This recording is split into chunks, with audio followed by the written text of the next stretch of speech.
Hello everyone! Welcome back to my channel. So today's video guys, ipapakita ko na naman sa inyo ang aming nakagawian na tuwing Thursday. Hindi naman palagi pero mostly di lang kami guys sa dagat. So amin yan amon trabaho, nagluluto kami, nag-iiha ko na amon maisipan.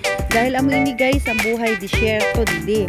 Kaya dapat natin sa diri ginalibang naton or else wala kita guys makadtuan didi. Pero, ang pinakamaganda lang dito sa amon is we are very near to the sea. At saka alam nyo ba guys kung ano yung sea na malapit sa amin? It is a Red Sea. Ito yung dagat na permi kami ada dida na ito yung hinati ni Moses during nung kapanahunan niya na ang mga hinahabol sila ng mga Egyptian kasama na yung mga Israelites. So, diba? Ang ganda-ganda ng lugar namin. So, malapit kami sa Red Sea. Kasi nakasal. Kaibigan. So, ayan guys, kung nakikita nyo, tuloy-tuloy lang yung pag-apoy. So, ang ibang mga kasama ko guys, naghihiwa na sila ng gulay. O, tingnan nyo na naman yan. O, diba? Naghihiwa sila ng gulay kasi malutoy na sinda guys yung chop suey. Kasi sabi ko bang kanan kita ang sa chop suey dito sa tabing dagat. So, ada naghihiwa sinda. Kasi guys, sila yung ang nililigaw na ako. Tita!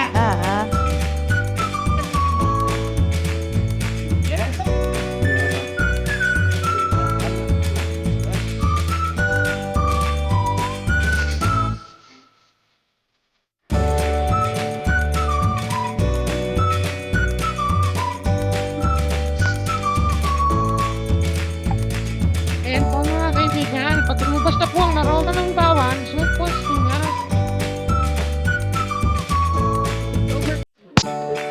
Alam po, kabayan, kapag hindi ng bawan.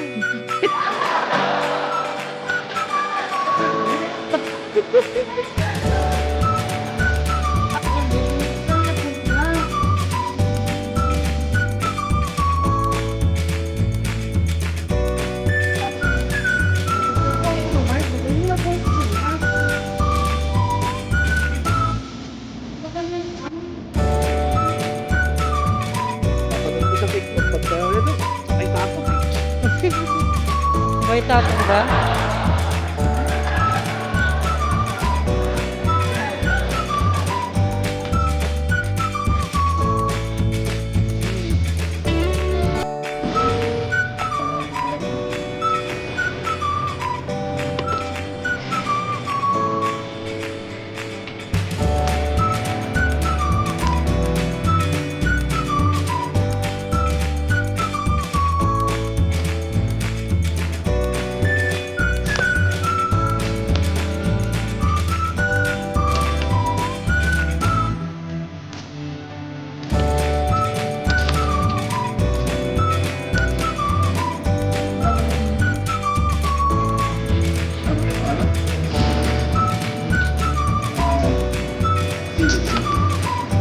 Sabi niya, paano daw? Matakbo lang.